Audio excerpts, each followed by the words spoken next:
Un altro brano legato alla montagna per la fanfara alpina Giulia, Terra di montagna, è questo brano, del maestro Michael Geisler.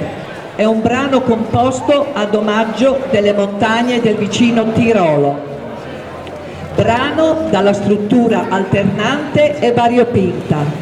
Apre con una introduzione forte e dalla ritmica ben marcata, dal tratto di fanfara, legandosi ad un brillante allegro e ad un andante centrale caratterizzato da un affascinante assolo di tromba, per concludere con una ripresa al tema principale ed una chiusura dal grandioso finale.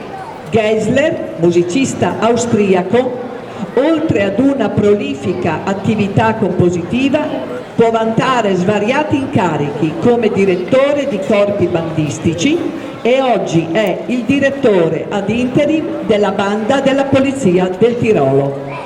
Esegue la musica d'ordinanza della fanfara Giulia. Maestro, a lei.